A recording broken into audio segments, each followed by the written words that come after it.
Hi guys, Natasha Paris here. I am so happy to be back on with you guys live tonight. It is Tuesday night and I feel like I have a good message for you guys tonight. I was driving home from gymnastics class and this message, this content, however you want to call it, hit me.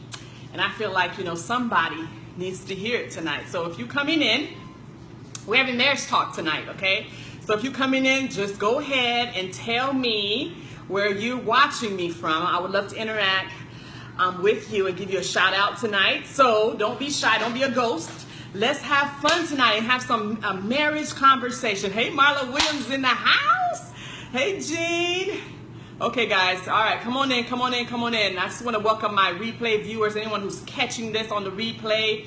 Thank you for stopping by. Make sure you also put some comments in here as we, go through this lesson. I got some good stuff to talk to you guys about. You guys know I only talk about things I am either A, going through, or B, things that I've been through. Yes.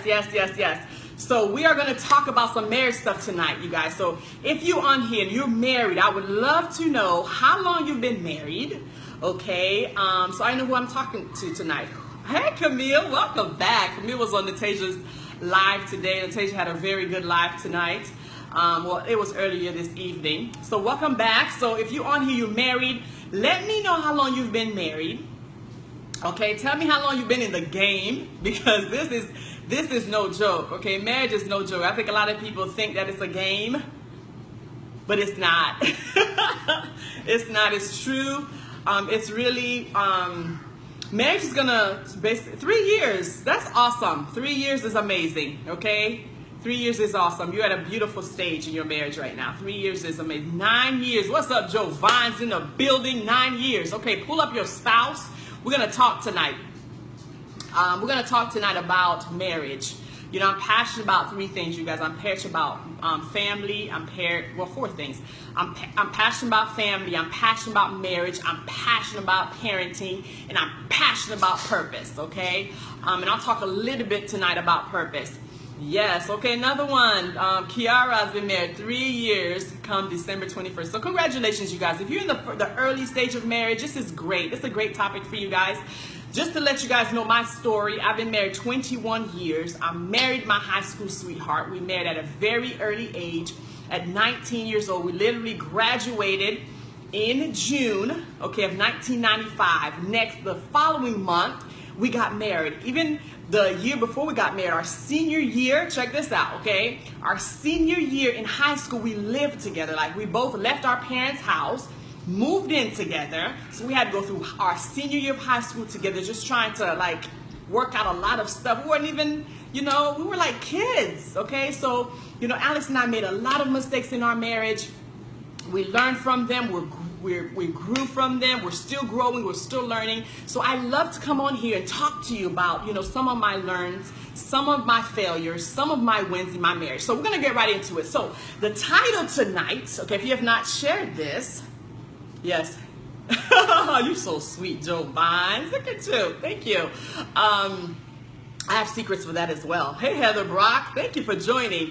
So, so tonight we're going to talk about doing it for an audience of one. Okay? That's what marriage is about, you guys. Marriage is is about serving the other person. So if you're in a marriage and you think it's all about you, it's all about how you're gonna get served, it's all about how this person's supposed to make you happy, wrong. You're in the wrong relationship. Okay, so I'm gonna give you marriage 101 right now. Marriage is about the other person. It's about serving. It's literally coming like this to the table. How can I serve you? Now, if you want a healthy, thriving, world-class marriage, go in with the attitude of how am I going to serve my spouse? That's how you're going to have that amazing marriage, okay?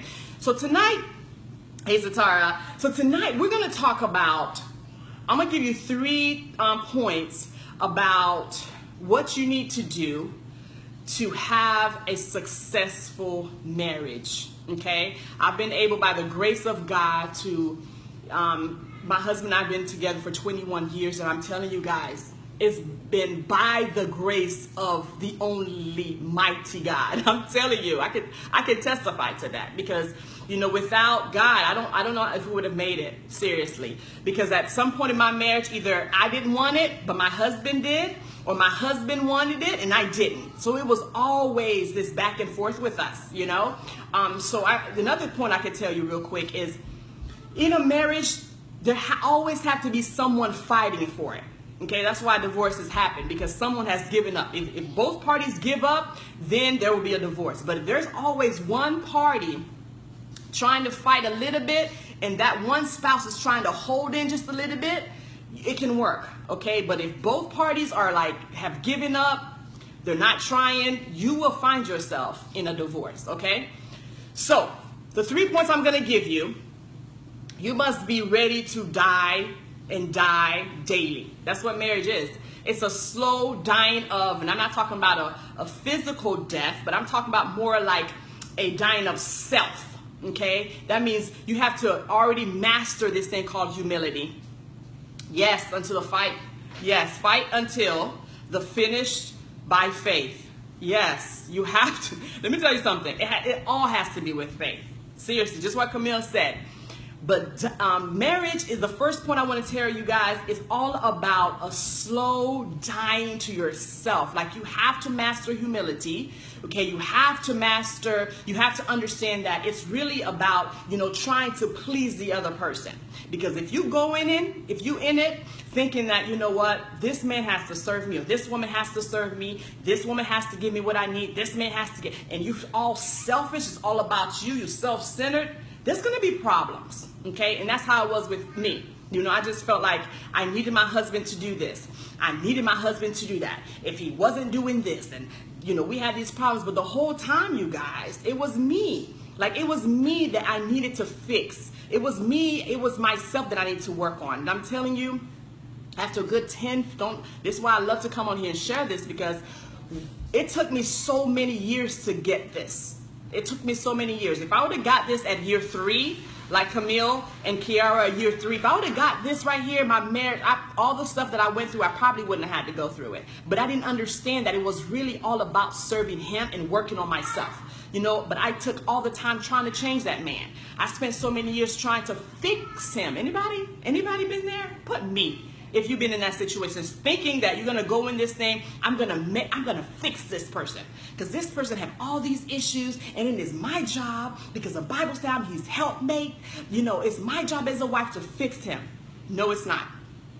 That's why he has a creator for that. Okay, it is not your job to fix, right? It is not your job to fix that man, because as I'm finding out, it's taking me a lifetime to fix me, right?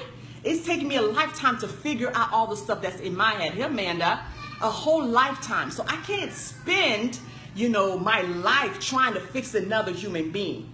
What I can do is I can serve him. What I can do is I can pray for him. What I can do is support him, right? You can't. There is no way.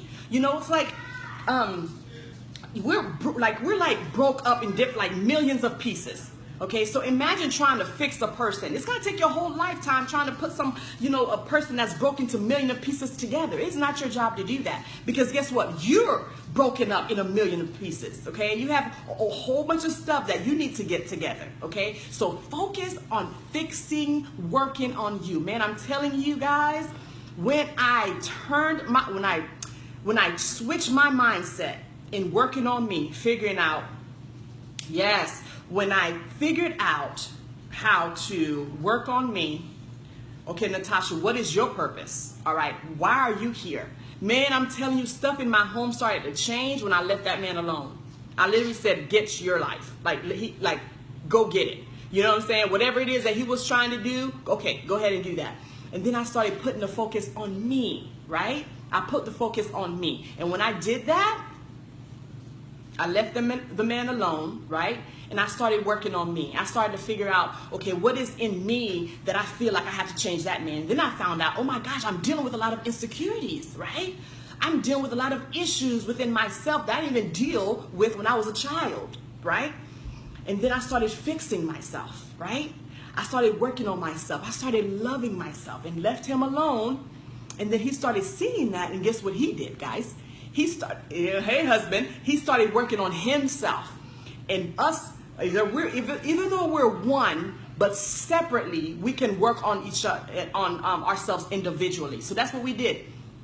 Individually, we worked on each other, on ourselves, and then we were able to come back together collectively. But it took that mindset shift, knowing that I can't fix him, he can't fix me. There's only one person that can fix me. That's my creator, my heavenly Father, right?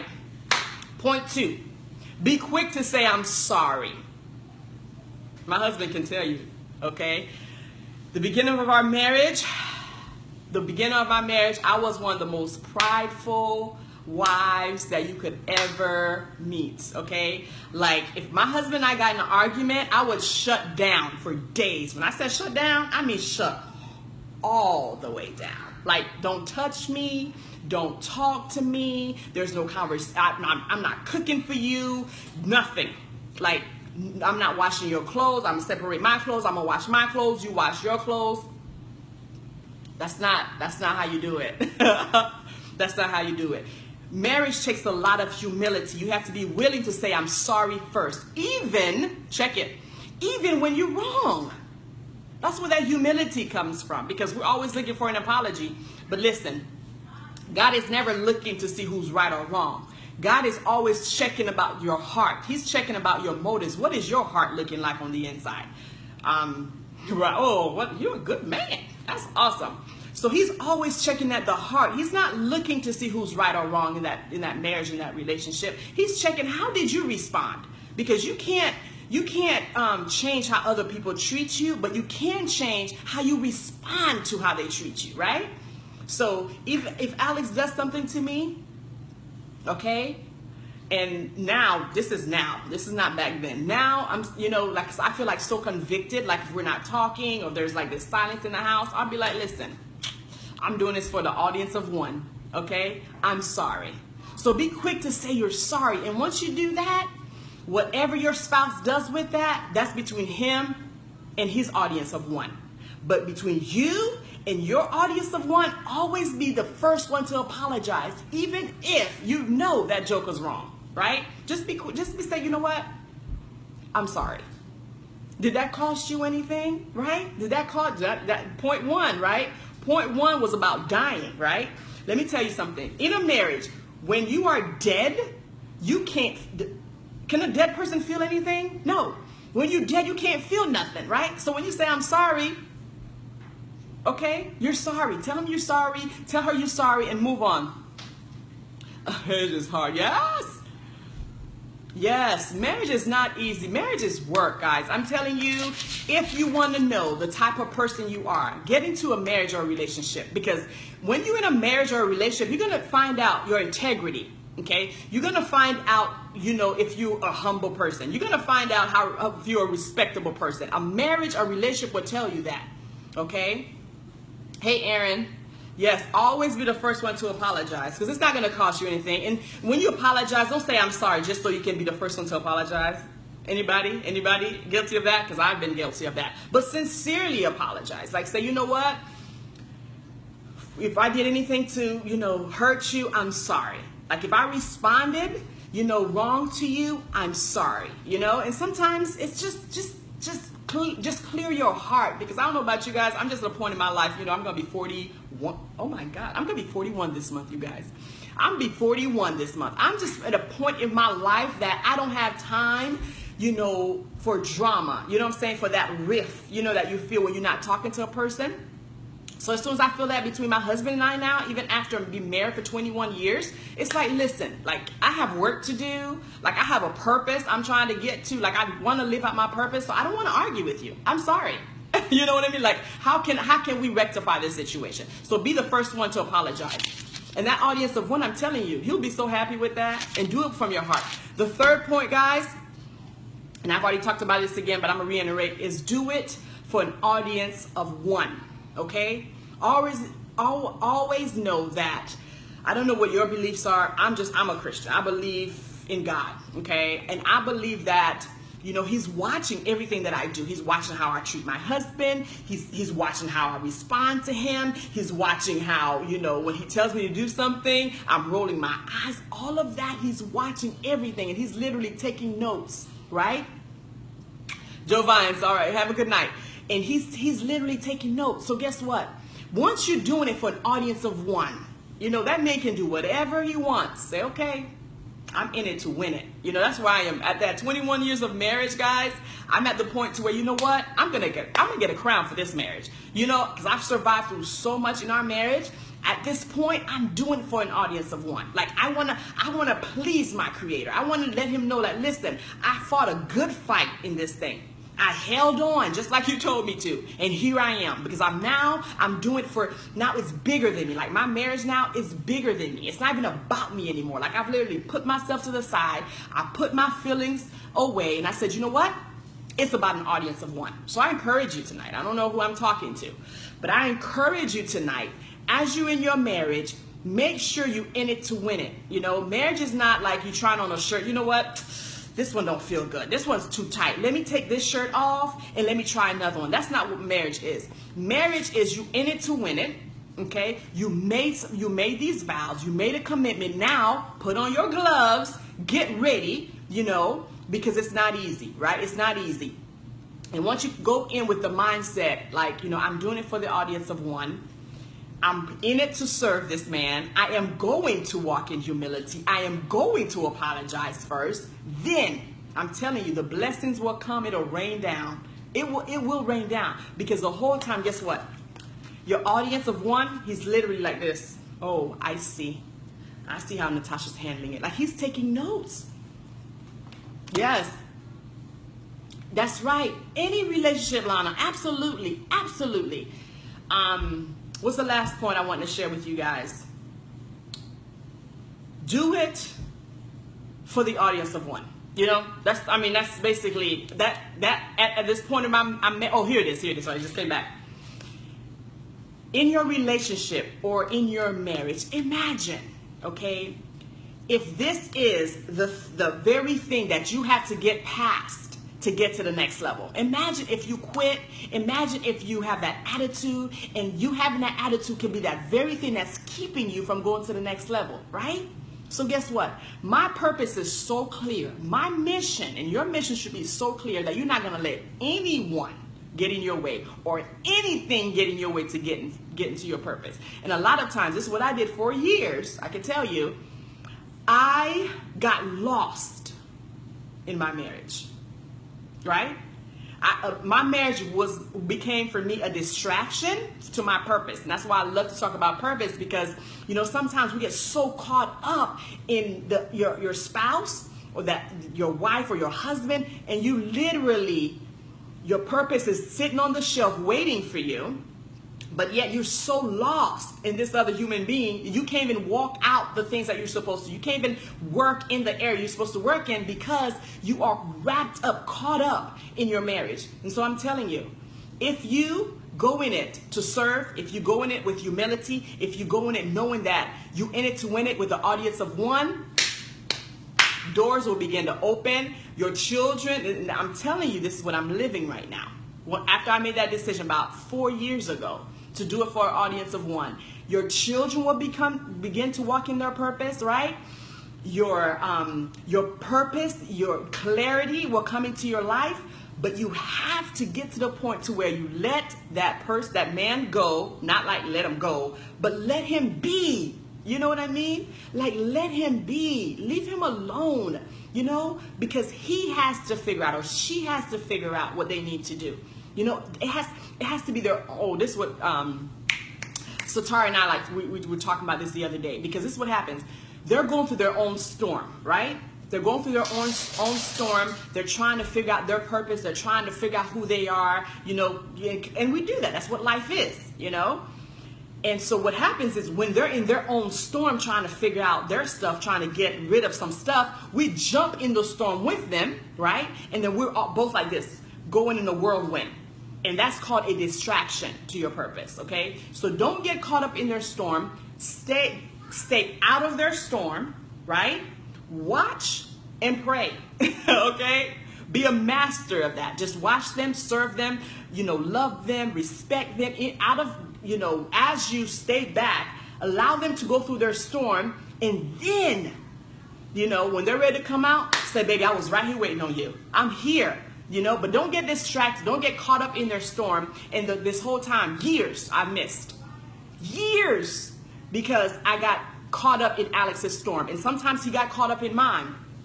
Yes, watch and pray. So that's what I have for you guys. If you guys don't have any questions, I'm going to go ahead and let you guys go. But I was just thinking about that today, and I felt like someone needed to hear this today about doing it for an audience of one. Okay, and this is my disclosure because I've seen this a lot.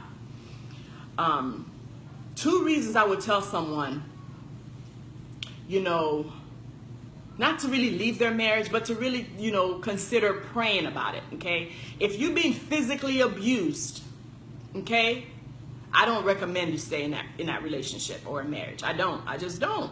And if you're being emotionally abused, you know, save yourself first, you know, don't get, you know, because a lot of people are like, some women, men too, are literally killing themselves. You know, because they get so emotionally involved with someone, they feel like they have to stay in there, and then they end up literally killing themselves. They kill themselves because they get caught up. I say, listen, all marriages were not made in heaven, okay? But there's some marriages, and I know mine is one, that I am in it to win it. At this point, listen, I'm in it to win it, all right? Do you ever think it's inappropriate to rebuke your... No, I don't think so. No, I don't think it's inappropriate. I don't think so at all. I don't think so at all. I want my husband to rebuke me. My husband's seen something. He needs to love me enough to say, hey, Tasha, you know, I rebuke that. Like, that's something that's a bad spirit, or, you know, that's a bad attitude. Like, you need to get it together. And the same thing with him. That's love. That's called love. You know, you rebuke with love. Now, there's a way you can say it, and, you know, you're degrading or you're disrespecting him. But if you're doing it with love, that's what it's all about. It's about growing together. So if I see my husband doing something, there's been plenty of time within our marriage. And I always tell him, I told him that the other day. I said, listen, this is your way of escape. I love to use that. This is your way of escape. So if you see your spouse going through a path, you know, that's not lining up to where you know he's not supposed to go, just remind him, say, hey, this is your way of escape. This is your warning, okay? You're being warned. The same thing for him. Like, he has to love me enough. Absolutely not. Yes, rebuke and love. No, absolutely not. No. Now, if you cussing him out, and I know you won't do that, Kiara. I know you're not like that. You don't have that type of attitude. But I did. I did as a wife, okay? So if you're degrading him, you're disrespecting him, you know, but when you're doing that, it's all about you, right? That's what it was with me. Like, if I saw my husband doing something, you know, I would, you know, rebuke him, but it would all be surrounded with judgment. And that's what you don't want to do. You don't want to judge him, okay? And that's how it was for me. Like, he would do stuff like when we were married, you know, young, you know, and he was like a soldier. He'd come home and he'd be drinking, and I'd be like, you don't need to do this. You don't need to do that. All that does is push them further away from you. But there could have been a way I could have told him. You know, there could have been a way with love I could have shared with him and say, you know what, husband, this is not a good idea. This is not making your career. This is not good for your career. You know, this is not, you know, healthy for our family. But it wasn't like that. It was all like judgment. You going to hell. You're a terrible person. Look at you. I mean, it was just terrible.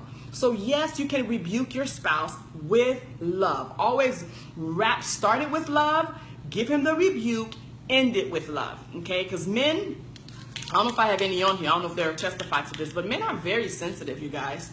Very sensitive. Very sensitive, okay? That's a whole different topic. But men are very sensitive, so you have to be very, very careful how you talk to them and what words. Like we talked about, Lex and I talked about this today on our live this morning. You have to be very careful about the words you are using with your spouse. You know, life and death, and this, I'm telling you, I lived this for years. Life and death is in the power of the tongue. So you can literally build this man up, or you can literally tear this man down. Like, you can literally, as a wife, like I don't even think we understand the control we have, right? You know, we have so much control. So we can literally mold them Oh, I feel fire because it's so true. We can live with our words. We can literally mold them and build them up to where they can be like, they can have so much confidence in themselves. Like they can become whatever they want with just with our words. And we don't even have to use the gifts. You know what I'm talking about? Just with our words. But it's the same thing, the same mouth, okay, that can build up this same mouth. The same tongue, we talked about this morning, is the same tongue that can literally kill this man. Anybody? Say me if you've been there. Anybody gonna be honest with me tonight? Okay? The same mouth, I literally beat my husband down. Ladies, let's not do that. Okay? So life and death is in the power of the tongue, right? Life and death is in the power of the tongue. Just watch your words. You know, sometimes I've got to the point, this is like year 15, okay? I'm not talking about like this was my whole entire marriage. But now I'm to the point to where, like, if I don't have, like, you remember how you were a kid and your parents said, or the teacher said, if you don't have nothing to say, don't say anything at all? Like, seriously. Like, I mean, we joke about it as a kid and our teachers would tell us, but it's the truth. Like, if you don't have nothing good to say, it's better you don't say nothing at all. It's better you just, I mean, after I do my apologies and I don't see the fruit, or I don't see what I want to see in my husband, like I don't talk. And it's not because that I don't want to talk to him. It's because I know my words. I know what my words can do. Yes.